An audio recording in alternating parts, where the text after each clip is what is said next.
বাংলাদেশ জামাত ইসলামীর সম্মানিত আমির ডক্টর শফিকুর রহমান, যিনি বাংলাদেশের 18 কোটি মানুষের জননন্দিত নেতা, সারা দুনিয়াতে তিনি এদেশের একজন মানবিক এবং নতুন বাংলাদেশের স্বপ্ন সারথী হিসেবে সকলের কাছে খুব নন্দিত।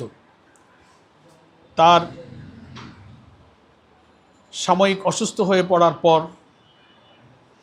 চিকিৎসার জন্য পরীক্ষা নিরীক্ষার পর সর্বশেষ যে চিকিৎসাজনিত পরিস্থিতির সামনে উদ্ভব হয়েছে সেটাই আপনাদেরকে ব্রিফ করার জন্য জামাত ইসলামীর পক্ষ থেকে আমরা আপনাদের সামনে উপস্থিত হয়েছি। আপনারা লক্ষ্য করছেন আমাদের সঙ্গে উপস্থিত আছেন আমাদের শ্রদ্ধাভাজন নেতা, বাংলাদেশ জামাত ইসলামীর সম্মানিত কেন্দ্রীয় নায়েবে আমির, সাবেক জামাতের সংসদীয় দলের নেতা অধ্যাপক মুজিবুর রহমান।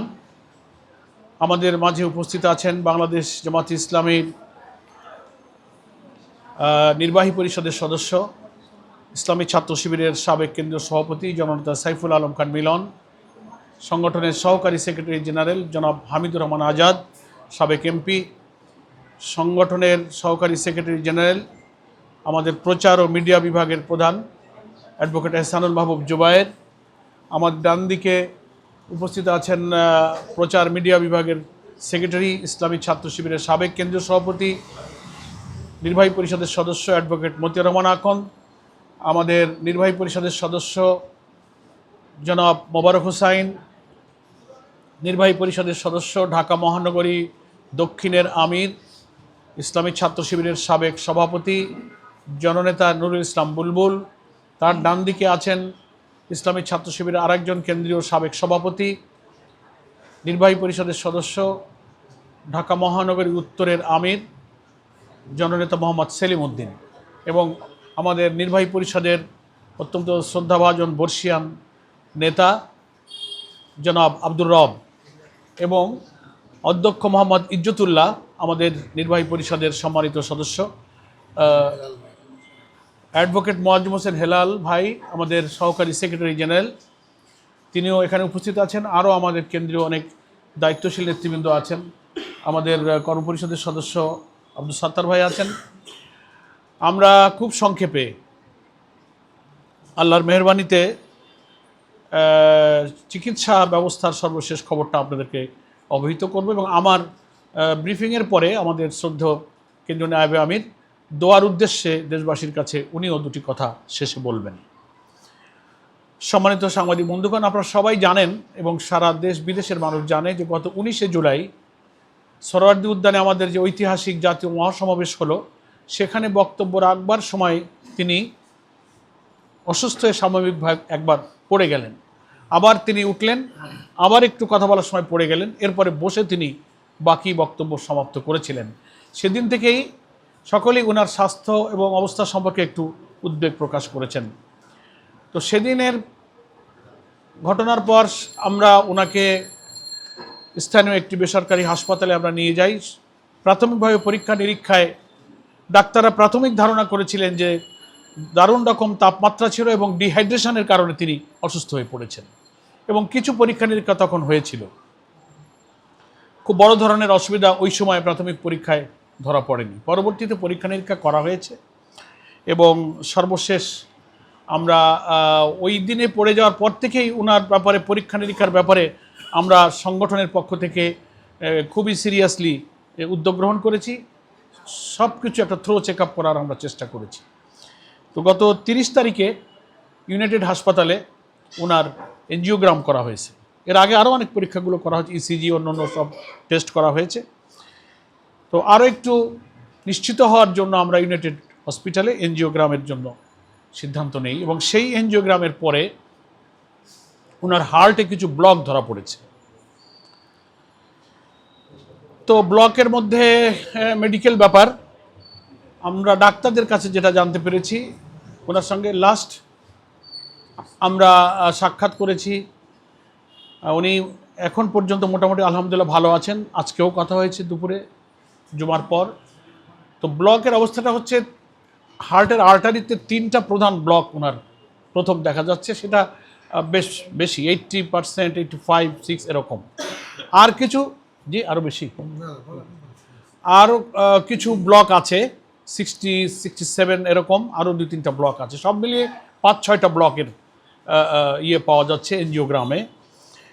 এটার কারণে কিন্তু আল্লাহ তাআলার খাস মেহেরবানি, আমরা বলবো আল্লাহর একটা কুদরত, যে এত ব্লক এবং এই যে পড়ে যাওয়া অনেক কিছু ঘটলো আপনারা এই সপ্তাহে দেখতে পেলেন। আমরা ওনাকে জিজ্ঞাসা করেছি, ডাক্তাররা জিজ্ঞাসা করেছে যে আপনি কি কোনো কষ্ট অনুভব করেন, কোনো বুকে ব্যথা অনুভব করেন? আল্লাহ শুকরিয়া, উনি বলছেন যে না, আমি তো কোনো প্রেশার, কোনো কষ্ট, কোনো ব্যথা অনুভব করছি না, আলহামদুলিল্লাহ। এতটা অসুস্থতায় কিন্তু অনেকে বহু রকম আলামত এবং কষ্ট বোধ করেন। তো আমরা প্রথম চিন্তা ছিল যে এনজিওগ্রামে কিছু যদি ব্লক পাওয়া যায় তাহলে প্রাথমিকভাবে মানুষ তো রিং পরাবার উদ্যোগ নেয়, আমরা সেই চেষ্টাই প্রথমে ডাক্তাররা মনে করেছিলেন এবং সেই চেষ্টা তারা করতে গিয়ে দেখলেন যে ব্লকের ধরনটা, এমনি তো 3টা আর্টারিতে খুব বেশি রকম ব্লক, আর বাকি যেসব ভেইন বা ব্লকে যে ব্লক হয়েছে সেগুলোর ধরনটা একটু জটিল। ওটা যদি রিং পরাতে যাওয়া হয় তাহলে বেশি রকম ক্ষতিগ্রস্ত হওয়ার আশঙ্কা ডাক্তাররা করেন, যে এটা ভালো করতে গিয়ে আল্লাহ না করুক কিন্তু বিপরীত হতে পারে, তার চেয়ে ওপেন হার্ট সার্জারি করে নেওয়াটাই ডাক্তাররা নিরাপদ মনে করেছেন। এবং এরপরে আমাদের ডাক্তারদের সঙ্গে মত বিনিময় করা হয়েছে, দেশের একেবারে সেরা সেরা কার্ডিয়াক সার্জন, অভিজ্ঞ ডাক্তাররা এই 2-3 দিনে আমরা তাদের সাথে বিভিন্ন দফায় দফায় বোর্ড করা, এবং আমাদের সংগঠনের মধ্যে যারা নেতৃবৃন্দের মধ্যে ডাক্তার আছেন, ডক্টর আব্দুল মোহাম্মদ তাহির, আমাদের নায়েবে আমির, আরও যারা আছেন ডাক্তারদের মধ্যে, সকলে মিলে আমরা একটা চিন্তার ঐক্যমতে আসবার চেষ্টা করেছি। এবং সেখানে আমরা আল্লাহর মর্জি, আল্লাহ ভরসা করে সিদ্ধান্ত নিয়েছি যে ওনাকে ওপেন হার্ট সার্জারি ইনশাল্লাহ করতে হবে। ওনার পরিবার, উনি নিজে সহ আমরা সকলেই সর্বসম্মতভাবে সদর হয়ে আল্লাহ ভরসা করে আমরা এই সিদ্ধান্ত গ্রহণ করেছি। কেউ কেউ বলেছিলেন যে তাহলে যেহেতু ব্লকের পরিমাণটাও বেশি, ওনার বয়স ইত্যাদি কারণ ওনাকে দেশের বাইরে পাঠানো হোক। অনেক আপনজনেরাই এই পরামর্শ দিয়েছেন, আমাদের মধ্য থেকেও দেওয়া হয়েছে, ফ্যামিলির সদস্যদের মধ্যে থেকে বলা হয়েছিল, কিন্তু উনি সম্মতি দেননি। সম্মতি না দেওয়ার প্রধান কারণ হিসেবে উনি বলেছেন যে বাংলাদেশে কার্ডিয়াক চিকিৎসার ব্যাপারে যথেষ্ট উন্নত এবং উনি এটার উপরে আস্থা রাখেন। আর একটা বড় কথা হলো যে ওনার মতো একজন দায়িত্বশীল ব্যক্তি, যিনি একটি দলের প্রধান এবং জাতীয় নেতা হিসেবে কোটি কোটি মানুষের কাছে উনি পরিচিত, সম্মানিত, উনি যদি ওনার ট্রিটমেন্টের জন্য দেশের চিকিৎসা না নিয়ে দেশের বাইরে চলে যান তাহলে জনগণের কাছে কি মেসেজ যাবে? সাধারণ মানুষ মনে করবে তাহলে বোধহয় আমাদের দেশের চিকিৎসা ব্যবস্থার বা ডাক্তারদের ব্যাপারে উনি কনফিডেন্স রাখছেন না, কনফিডেন্স লেভেলটা হয়তো একটু আন্ডারমাইন করা হবে। তো উনি সেটা মনে করেন না, উনি মনে করেন আমাদের দেশে কার্ডিয়াক ট্রিটমেন্ট এবং ডাক্তারদের পরে আমার আস্থা আছে, ফলে আমি দেশেই চিকিৎসা নিতে চাই। ওনার এই সিদ্ধান্ত মতামত ডাক্তাররা গ্রহণ করেছেন এবং আমরা সংগঠন এটার উপরে আল্লাহ ভরসা করে একমত হয়েছি যে উনি দেশেই চিকিৎসা নেবেন এবং সেটা ইউনাইটেড হাসপাতালেই ওনার অপারেশন হবে। এবং অপারেশন করার ব্যাপারে আমরা আপনারা সবাই চেনেন বাংলাদেশের একজন রিনাউন্ড দেশসেরা কার্ডিয়াক সার্জন ডক্টর জাহাঙ্গীর কবিরের তত্ত্বাবধানে একটা টিম ওনার এই চিকিৎসার দায়িত্ব গ্রহণ করেছেন আল্লাহ ভরসা করে। আগামীকাল সকাল 7:30টার দিকে ওনাকে ওটিতে নিয়ে যাওয়ার সিদ্ধান্ত হয়েছে।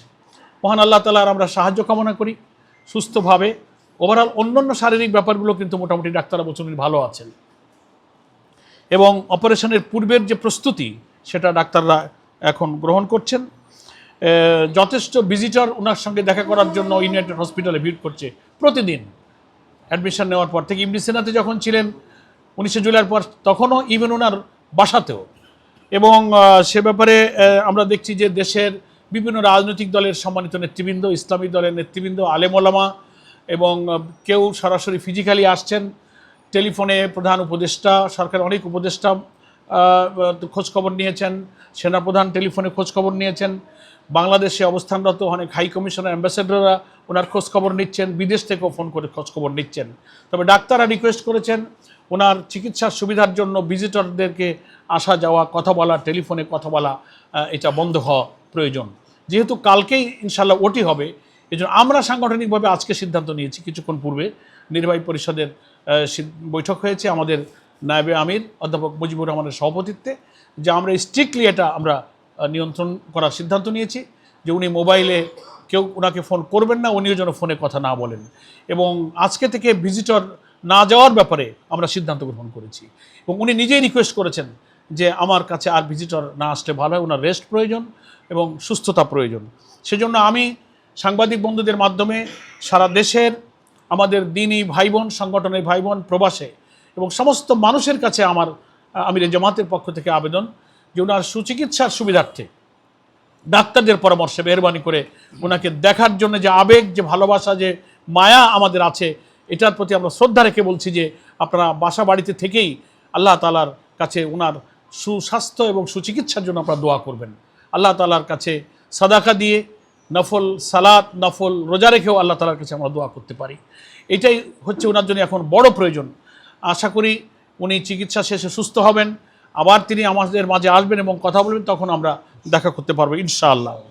দেশবাসীর কাছে আমি সেই কারণে অনুরোধ করব যে আমরা যেন ওখানে যাওয়ার ব্যাপারে কোনো প্রচেষ্টা আপাতত পরবর্তী খবর না পাওয়া পর্যন্ত আমরা চেষ্টা করব। আল্লাহ চাইলে কালকে অপারেশন হয়ে গেলে একটা প্রথম ব্রিফিং তো ইনশাআল্লাহ আমাদের পক্ষ থেকে করা হবে ওনার চিকিৎসার সর্বশেষ খবর, সেটা আপনারা সময় মতো জানতে পারবেন।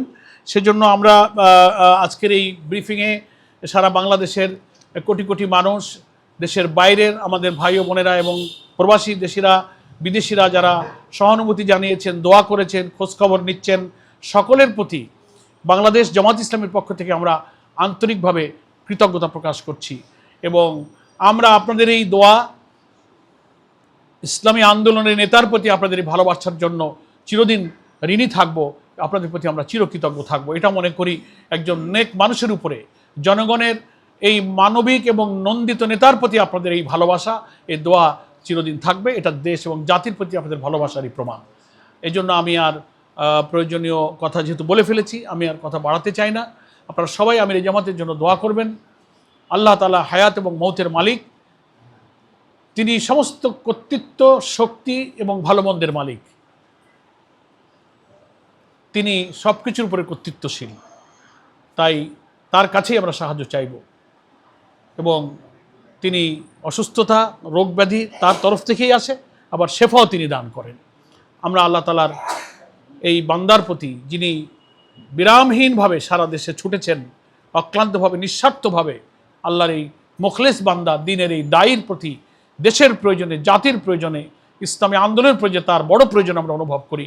আল্লাহ তাআলা যেন তাকে সুস্থ করে নেক হায়াত দিয়ে আমাদের মাঝে আবার কাজের জন্য সক্ষমতা ফিরিয়ে দেন। মানুষ সুস্থ থাকা একটা বড় নিয়ামত। আল্লাহ তাআলা এই সুস্থতার জন্য কাল কিয়ামতে আমাদেরকে জিজ্ঞাসাবাদও করবেন। হায়াত এবং মৌত আল্লাহ তাআলার হাতে। আমরা সব সময় আল্লাহ তাআলার সিদ্ধান্তকে সব সময় মনে প্রাণে বিশ্বাস করি, এবং তিনি যাকে যতদিন দুনিয়াতে রাখবেন, এক মুহূর্ত আগে তিনি যাবেন না, আবার যে সময় আল্লাহ তাআলা নিতে চাইবেন এক মুহূর্ত পরেও হবে না।